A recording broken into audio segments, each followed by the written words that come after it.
तत्सवितुर्वरेण्यं भर्गो देवस्य धीमहि धियो यो नः प्रचोदयात्। ॐ गुरुर्ब्रह्मा गुरुर्विष्णुः गुरुर्देवो महेश्वरः गुरुर्साक्षात् परब्रह्म तस्मै श्री गुरवे नमः। हम लोगों ने पिछली बार टाल मटोल की जो बुरी आदत है उसे निकालने के लिए बातें की थी। आज भी हम इसी विषय में बात करेंगे, क्योंकि हमारी सफलता को जो पीछे ठेलता है ये यही आदत है। आप लोगों में से अनेक लोगों ने ऐसी किताबें पढ़ी होगी जो ये बताती है सफल लोगों की आदतें कौन कौन सी थी। मैंने पढ़ा, आपने पढ़ा, आपने सुना होगा। परम पूज्य गुरुदेव के साहित्य में भी ये सफल लोगों की आदतें, उनकी नियमितता, इसके बारे में बहुत कुछ कहा गया है। और वह साहित्य पढ़ने के बाद बहुत से लोगों के जीवन में अच्छा बदलाव भी आया है। लेकिन अगर कोई ऐसी किताब छपे, असफल लोगों की बुरी आदतें, अगर ऐसी किताब छपे और हम पढ़े तो उसमें यह बुरी आदत जरूर होगी। कौन सी बुरी आदत? टाल मटोल की। आज का काम कल पे रखा, कल का काम परसों पे रखा, परसों का काम नरसों पे रखा, है ना। उनका एक थियरी है, आज करे सो कल कर, कल करे सो परसों, जल्दी जल्दी क्या करे, बहुत पड़े हैं बरसों। जिसको आज पर भरोसा नहीं पर कल पर भरोसा है, वह आदमी सफलता को प्राप्त नहीं करता। सैमुअल ने कहा है, जो काम करने में समय गंवाता है उसकी सफलता भी उसको बहुत समय के बाद मिलती है, लेट मिलती है। काम को विलंबित करना, टालना, ये टालू प्रवृत्ति आत्मसंतोष भी गंवाती है। उसकी जो इमेज होती है वो खराब होती है। न घर वाले उन पर भरोसा करते हैं, न मित्र या समाज के लोग, या उसी कार्य क्षेत्र में भी ऐसे लोगों पर कोई भरोसा नहीं करता। इससे आत्मग्लानि भी आती है। जब असफलता मिलती है, कुछ समय बीत जाता है तो फिर जान जलती है। दूसरों की सफलता देखने के बाद अपनी असफलता के बारे में दुख भी होता है। अपराध की भावना आती है। ये सब होता है। इसलिए टाल मटोल की आदत ये हमारे लिए बहुत ही खराब है। अगर हम लोग अध्यात्म में भी कुछ करना चाहते हैं, कल से ध्यान करेंगे, अभी ये कल कभी आने वाली नहीं। कल ध्यान करेंगे, कल से इतनी माला करेंगे, कल से इतने लोगों से बातें करेंगे, कल से घर में कलह नहीं करेंगे, कल से खाने की आदतें बदलेंगे। ये सब कल पर रखने से ये कभी सफलता नहीं मिलती। परम पूज्य गुरुदेव कहते थे, अगर कोई अच्छा कार्य आपके हाथ में आता है तो उसे अभी से कर दो। उसके लिए मुहूर्त मत देखने जाओ, उसके लिए दिन या तिथि या समय पंचांग को मत उठाओ। अच्छा काम है, अभी से करो। अभी शुभ कार्य है, शुभ मुहूर्त है, उसे मत टालो। ये टालने की आदत ही भयंकर है। तो आज ही करो। मैं आपको कुछ एग्जाम्पल लेता हूँ जो सही जिंदगी में और जो परम पूज्य गुरुदेव का कार्य है उससे जुड़ी हुई बातें हैं। पहले हम लोग क्या करते थे,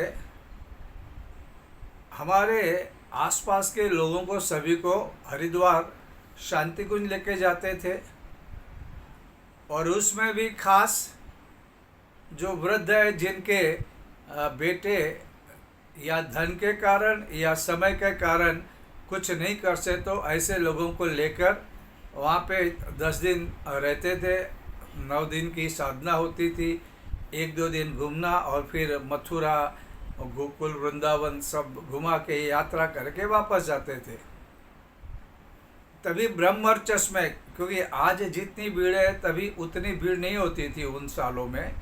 तो ब्रह्मवर्चस्व में जब भी किसी को इच्छा होती थी, मौका मिलता था, तो उसके शरीर की और उसके मन की पूरी जांच होती थी। तो हम लोगों ने जांच करवाई, हमने हमारी ब्रेन की जांच करवाई, और कुछ लोगों ने तो एक को वहाँ पे डायबिटीज निकला। डायबिटीज निकला तो जब आपको पता है कि जब पहली बार डायबिटीज़ या बीपी आपको हुआ है, ऐसा कोई डॉक्टर कहता है, तो पहले बहुत डर लगता है, आदमी डर जाता है, मुझे कैसा हो सकता है। उसके मन में एक ही आता है, मुझे कैसे हो सकता है, बाकी सबको हो सकता है, मुझे कैसा। तो आदमी बहुत अपसेट हो गया। तो ब्रह्मवर्चस्व और शांति कुंज के डॉक्टरों ने, क्योंकि वहाँ पे तो जो वन औषधि तो शांति कुंज में मिलती थी, तो उन्होंने बोला कि ये दवाई आप ले लो, खाने पीने में संयम रखो। तो उन्होंने आके बोला कि रमणीक भाई ये कैसा है, हम लोग हरिद्वार घूमने आए हैं, हम मथुरा जाएंगे, हम गोकुल जाएंगे, हम वृंदावन जाएंगे, वापस कभी आएंगे इधर, तो हम खाना पीना तो नहीं छोड़ सकते। हरिद्वार में आएंगे तो हम तो मिठाई खाएंगे, गुजरात भवन का भोजन करेंगे, जलेबी खाएंगे, मथुरा की लस्सी नहीं पिया तो मथुरा में आने का अर्थ ही क्या है। अब वृंदावन में, गोकुल में अगर मिश्री नहीं खाई तो क्या अर्थ है। तो हम क्या पागल है, इधर घूमने आए आपके साथ, हम तो खाएंगे। तो हमने समझाया कि देखो आपके हेल्थ के लिए, बोलता वो छोड़ो, बाद में देखेंगे, करेंगे, लेकिन यहाँ पे खाएंगे पिएंगे, जो होना है। अगर नहीं चेक करवाते तो थोड़ी मालूम पड़ता था, तो हम तो खाते थे ना। तो उन्होंने खाया। फिर जब वापस आए मुंबई, तो बोले नहीं, अभी कल से परसों भतीजे की शादी है, तो वहाँ खाना पड़ेगा और उनके ससुराल में जाना पड़ेगा, वो तो मेहमान गति करेंगे, खिलाएंगे पिलाएंगे। बाद में उसको आदत पड़ा कि भाई खाने से भी कुछ नहीं हो रहा है, तो कल करेंगे, परसों टालेंगे। उन्होंने नहीं टाला, डायबिटीज़ बढ़ गया। उन्होंने डायबिटीज का चेकिंग भी बंद करवा दिया, बोलता कुछ नहीं फर्क पड़ता है। और एक दिन उनको पैर में मार लगी, तभी डॉक्टर ने कहा कि शुगर ज़्यादा है, आपको ध्यान रखना पड़ेगा। फिर उसने चेकिंग बंद करने के बाद उसके पैर में फिर सड़न हुई और पैर काटना पड़ा। अगर ये टाल मटोल न करता, समय पर सावधान हो जाता, तो ये सब कुछ मुमकिन है। संयम से सब कुछ होता है। अब संयमित जीवन जियो, खान पान में थोड़ा सा फर्क करो, लेकिन उसको नियमितता से पालो। और शांति कुंज में तो इतनी अच्छी व्यवस्था, इतना अच्छा गाइडेंस, इतना अच्छा मार्गदर्शन मिलता था। वहाँ पे आयुर्वेद की तो ट्रीटमेंट थी, लेकिन मॉडर्न साइंस उसके बारे में भी पूरी जानकारी थी, और मनोविज्ञान का भी ज्ञान वहाँ पे सिखाते थे। तो जल्दी से अच्छा हो सकता है, या तो काबू में हो सकता था, लेकिन नहीं हुआ। कल करेंगे, बाद में करेंगे, देखेंगे।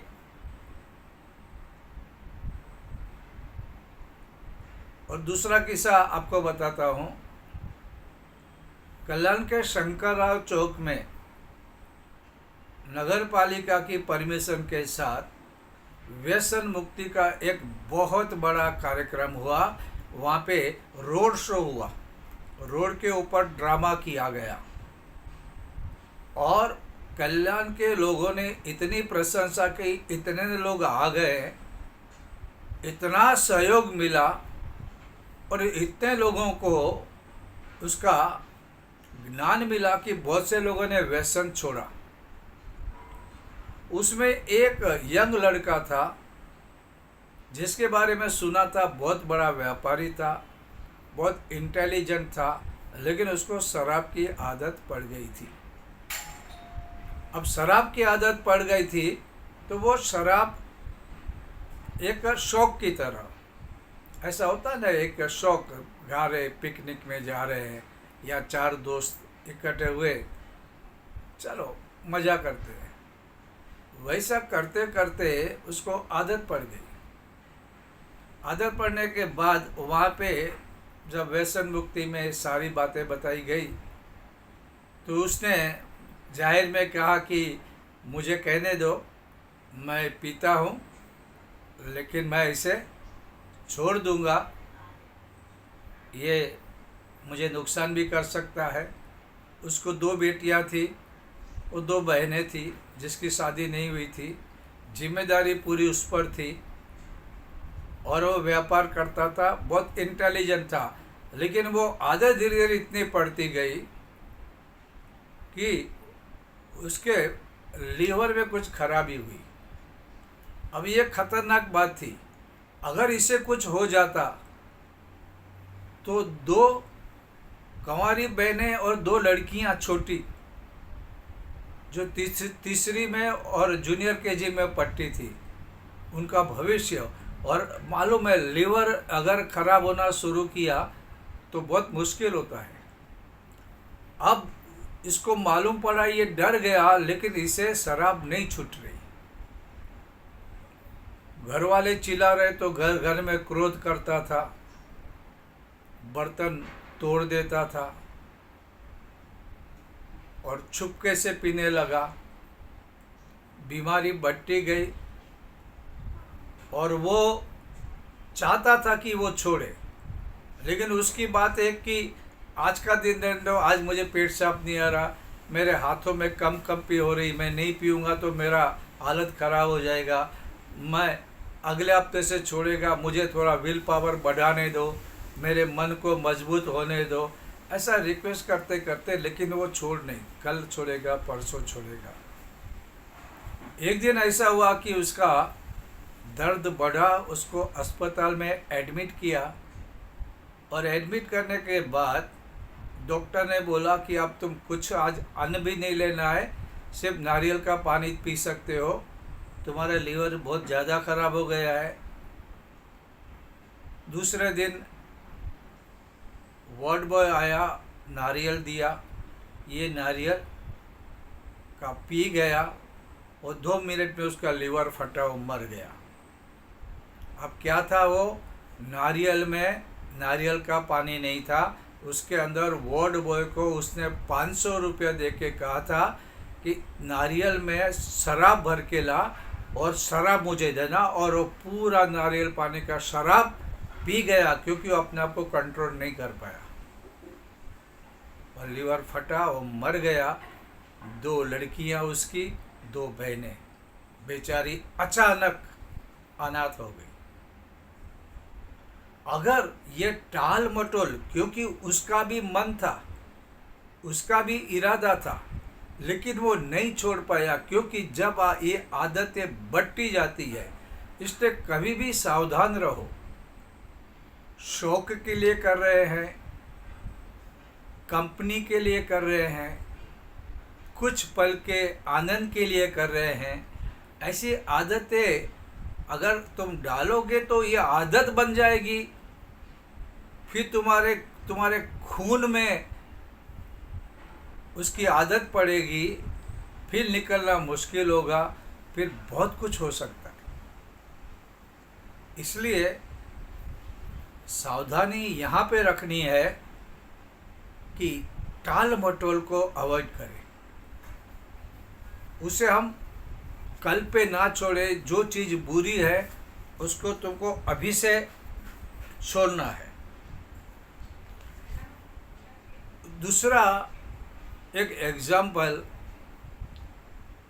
जब हम लोग गायत्री यज्ञ करते हैं तो गायत्री यज्ञ सिर्फ कर्मकांड नहीं होता है,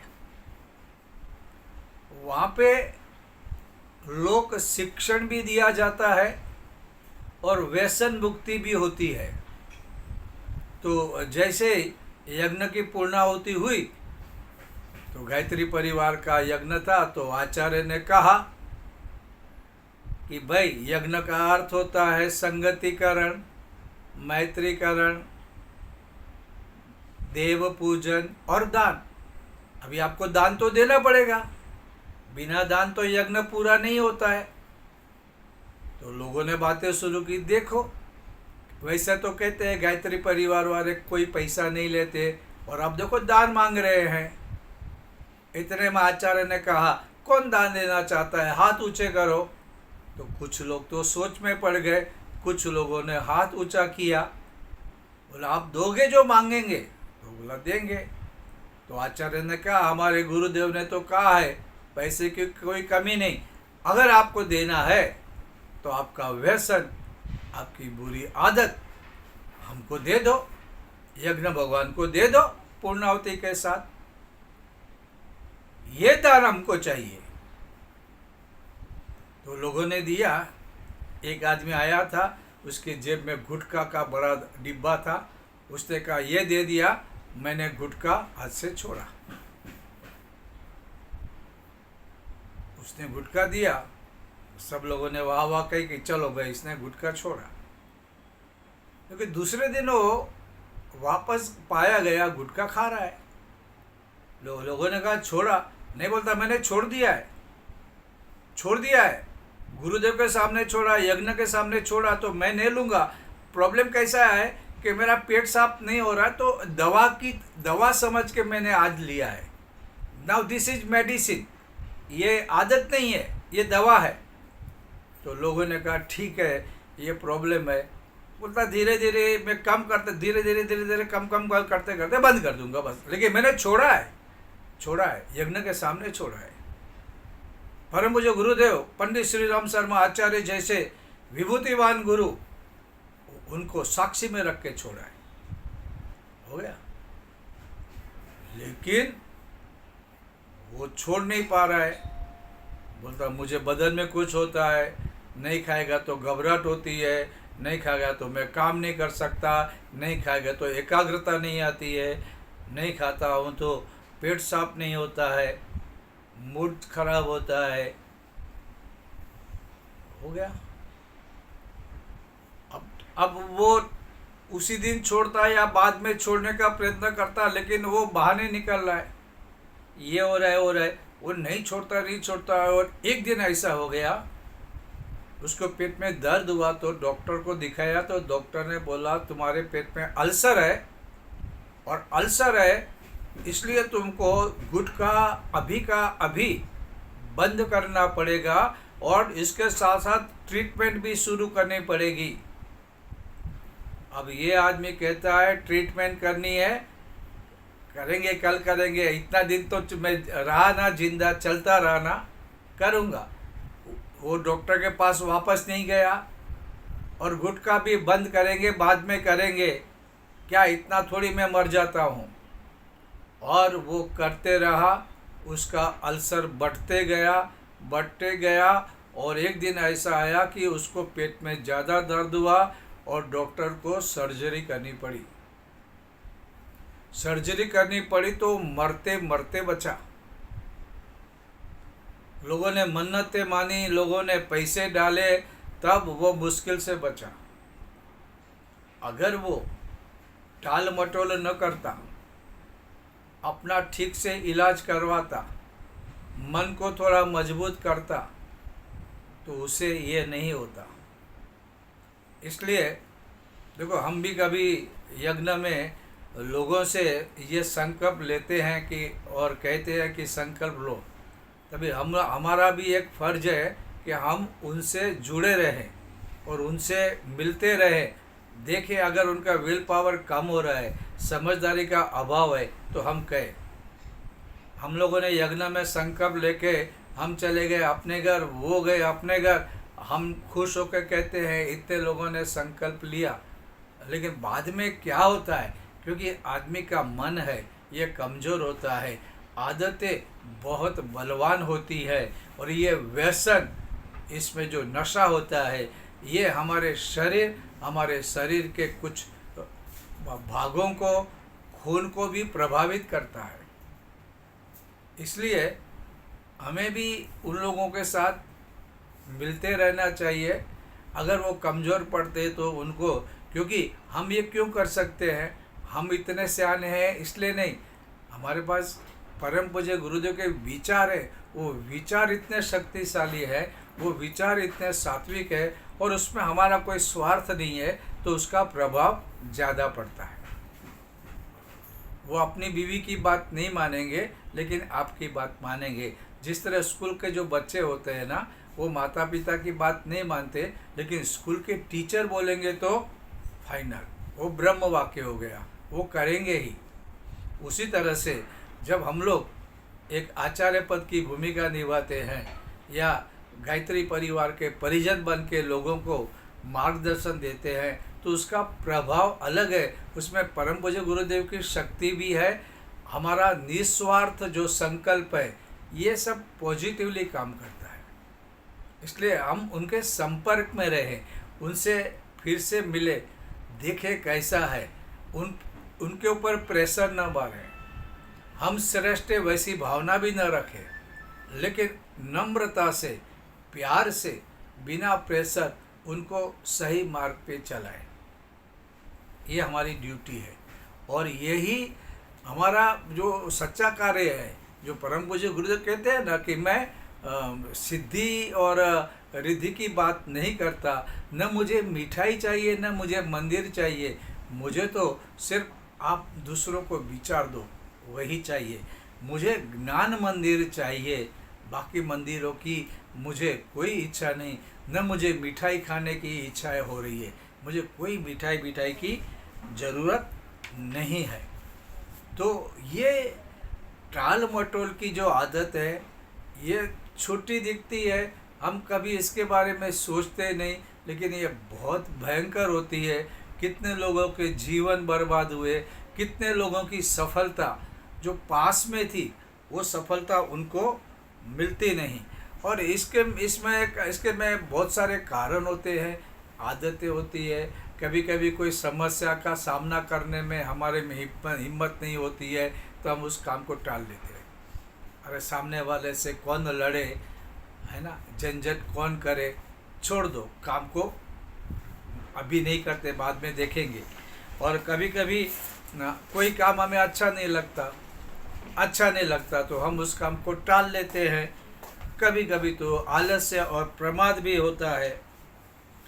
तो हम लोग ऐसे भी कई चित्रकार हैं, ऐसे कई गायक हैं, ऐसे कई लेखक हैं, ऐसे कई कवि हैं, इनके अंदर प्रतिभा है, लेकिन वो प्रतिभा में वो क्या करते हैं, बाद में करेंगे, कल करेंगे, अच्छा समय आएगा तब करेंगे, और थोड़ा अच्छा मूड आएगा, या तो कोई सामने से मौका मिल जाएगा तभी अपनी प्रतिभा दिखाएंगे। और इस प्रकार की सोच ये टाल मटोल की भावना लाती है और ये बुरी आदत है। इसलिए दुनिया में बहुत सारे महान होते होते बच गए क्योंकि उन्होंने टाल मटोल कर दिया, और वे महान हो गए जिन्होंने टाल मटोल न करके आज की कीमत समझी, आज की शक्ति समझी। कल पे भरोसा रखने वाले कभी भी आगे नहीं बढ़े। आज पर, इसी क्षण पर, वर्तमान पे जिन्होंने भरोसा रखा वे सचमुच में महान बन गए। इसलिए कभी भी टाल मटोल नहीं करनी चाहिए, और मैं जब परफेक्ट बनूंगा तभी करूंगा, ये परफेक्शन के पूर्णता के बारे में भी सोच के आज आप प्रारंभ करो। कोई भी कार्य है आज ही प्रारंभ करना है। कल मैं परफेक्ट बन जाऊंगा, कल मैं पूर्ण बन जाऊंगा, कल मेरा सब कुछ ठीक होगा। कभी भी इस संसार में जो है ये ज्वार भाटा आते रहेंगे। उसी में समंदर पार करना है, उसी में जीवन पार करना है, उसी में हमको सफलता प्राप्त करनी है। तो टाल मटोल की आदत हम लोग छोड़े आज के लिए।